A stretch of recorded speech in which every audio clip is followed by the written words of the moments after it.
छात्रों, हमने पिछले वीडियो में समास की परिभाषा और भेदों को अच्छी तरह से समझा था और अव्ययीभाव समास को अच्छी तरह से पढ़ा था।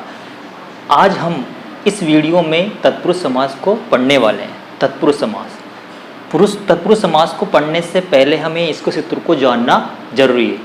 इस समास का सूत्र होता है उत्तर पदार्थ प्रधानम तत्पुरुष समास, अर्थात यानी उत्तर पदार्थ प्रधान से ही तत्पुरुष किया जाता है। तत्पुरुष समास में आपको कुछ बातों को ध्यान में रखना होगा। प्राय तत्पुरुष समास में उत्तर पद अर्थात अंतिम पद की प्रधानता होती है। तत्पुरुष समास का पूर्व पद विशेषण एवं उत्तर पद विशेष से होता है। सामान्यतः विशेषण का पूर्व में प्रयोग एवं विशेष्य के बाद में प्रयोग होता है।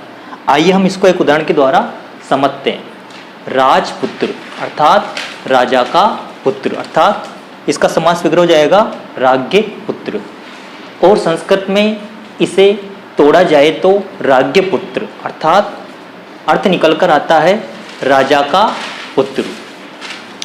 इस पद में पूर्व पद राज अर्थात पहला पद क्या हो गया राज, प्रधान न होकर उत्तर पद अर्थात बाद वाला पद पुत्र अर्थात पुत्र प्रधान हो गया, इसलिए यह तत्पुरुष समास हुआ।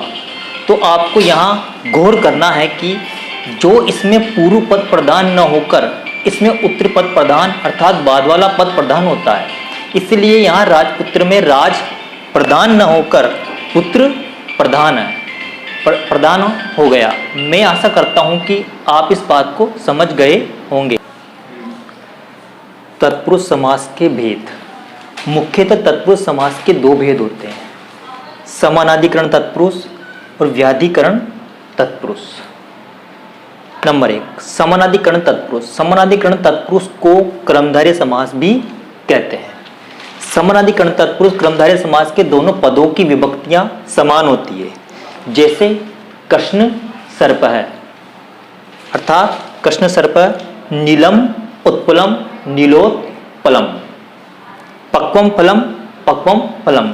जैसा कि आप सभी जानते हैं कि तत्पुरुष समास के कितने भेद होते हैं? 2 भेद होते हैं।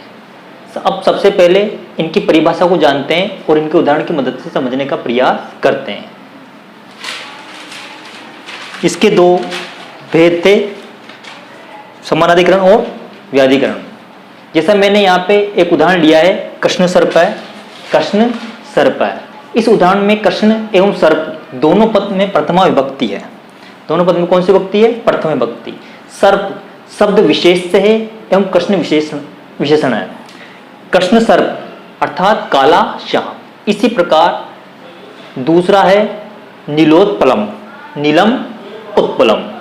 तो समानाधिकरण तत्पुरुष के अंतर्गत हम इस बात को जानेंगे कि समानाधिकरण तत्पुरुष को क्रमधारय समास कहते हैं, और इससे क्या होता है कि दोनों पदों में विभक्तियां समान होती है। उदाहरण आपके सामने। इसी प्रकार महान देव हो जाएगा महादेव, पक्वम फलम पक्व फलम। इन दोनों समास पदों में समान विभक्तियां हैं, आपको यह बात हमेशा याद रखनी है। छात्रों, इससे पहले समानाधिकरण तत्पुरुष के बारे में हमने पढ़ा था। अब व्याधिकरण तत्पुरुष समास। व्याधिकरण तत्पुरुष समास में दोनों समस्त पदों की विभक्तियां भिन्न भिन्न होती है। जैसे इसका एक उदाहरण ले लेते हैं। जैसे तत्पुरुष को ही लेकर के दोनों भेदों को मिलाकर समझते हैं। तो सबसे पहले बात करते हैं व्याधिकरण तत्पुरुष की। व्याधिकरण तत्पुरुष अर्थात तत्पुरुष का समास विग्रह हो जाएगा तस्य तत्पुरुष।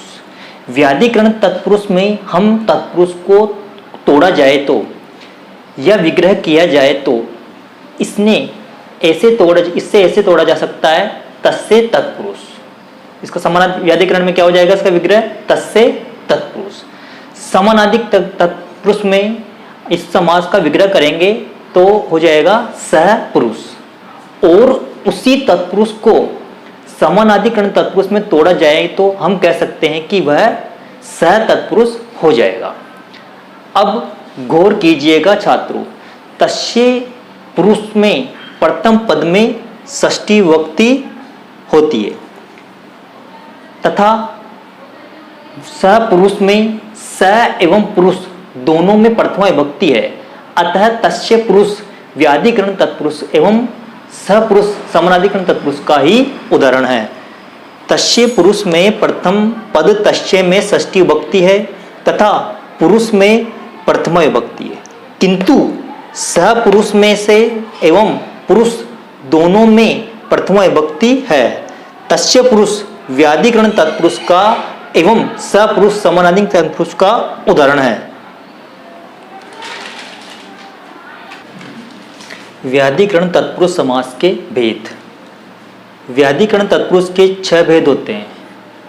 पहला है द्वितीय तत्पुरुष, दूसरा है तृतीय तत्पुरुष, तीसरा है चतुर्थी तत्पुरुष, चौथा है पंचमी तत्पुरुष, पांचवा है षष्ठी तत्पुरुष और छठा है सप्तमी तत्पुरुष। व्याधिकरण तत्पुरुष का प्रथम भेद है द्वितीय तत्पुरुष समास में प्रथम पद अर्थात शब्द में द्वितीय विभक्ति होती है, उसे ही द्वितीय तत्पुरुष समास कहते हैं। तो इसे हम कुछ उदाहरणों की सहायता से समझने का प्रयास करेंगे। द्वितीय तत्पुरुष में प्रथम पद होगा व द्वितीयांत होंगे। जैसे शरण प्राप्त है, शरणम प्राप्त है, अर्थात प्रथम पद में कौन सी विभक्ति हो गई? द्वितीय विभक्ति। वैसे दूसरा उदाहरण है वेद विद्वान, वेदम विद्वान है। तीसरा है ग्रहगत है, ग्रहम गत है। चौथा है कल्पना तीत है, कल्पना नाम अतीत है। तृतीय तत्पुरुष, जिसका पूर्व पद तृतीयांत हो उसे तृतीय तत्पुरुष कहते हैं, अर्थात जिसके पहले पद में तृतीय विभक्ति हो वह तृतीय तत्पुरुष समास कहलाता है। इसके कुछ उदाहरण यहाँ इस प्रकार से दिए हुए हैं। ज्ञानहीन है, ज्ञानेन हीन है, पितृ सम है, पित्रा सम है, सुख युक्त है, सुखेन युक्त है, अग्नि दग्ध है, अग्निना दग्ध है। उसी प्रकार चतुर्थी तत्पुरुष, जिसका पूर्व पद में चतुर्थी विभक्ति हो, अर्थात पहले पद में चतुर्थी विभक्ति हो, वहां चतुर्थी तत्पुरुष समास होता है। इसके भी इस प्रकार उदाहरण दिए हुए हैं यहाँ पे। देश हितम, देशाय हितम, कुंडल हिरण्यम, कुंडलाय हिरण्यम, भूत बलि, भूताय बलि है, पितृ सुखम, पित्रा सुखम। पंचमी तत्पुरुष, जिसका पूर्व पद पंचमी विभक्ति में हो, अर्थात पंचमी जिसके पहले पद में पंचमी विभक्ति हो वहाँ पंचमी तत्पुरुष समास होता है। इसके कुछ उदाहरण इस प्रकार से है। सर्पात भीत है, सर्पात भीत है, सर्पात भीत है, अर्थात जब आप कारक पढ़ते हो या कोई राम शब्द पढ़ते हो तो उसमें पंचमी विभक्ति आती है रामात, वैसे ही सर्पात। चोर भयम, चोरात भयम, भय के योग में पंचमी विभक्ति का प्रयोग किया जाता है, तो चोरात भयम। यहाँ पे चोर भयम का समास विग्रह क्या हो गया? चोरात भयम। ग्रह निर्गत है, ग्रहात निर्गत है, स्वर्ग पतित है, स्वर्गात पतित है। तो छात्रों यह है पंचमी तत्पुरुष समास। आगे बढ़ते हैं। षष्ठी तत्पुरुष, जिसके पूर्व पद में अर्थात जिसका पहला पद में षष्ठी विभक्ति हो उसे षष्ठी तत्पुरुष समास कहते हैं। इसके उदाहरण है मूषक राज है, मूषिका नाम राजा, सुख भोग है, सुकस्य भोग है, सूर्योदय, सूर्यस्य उदय है, गंगा जलम, गंगाया जलम। सप्तमी तत्पुरुष, जिस समास में पहला पद सप्तमी विभक्ति में हो वहाँ सप्तमी तत्पुरुष समास होता है, अर्थात जिसका पहला पद में सप्तमी विभक्ति हो वहाँ सप्तमी तत्पुरुष होता है। इसके कुछ उदाहरण इस प्रकार है।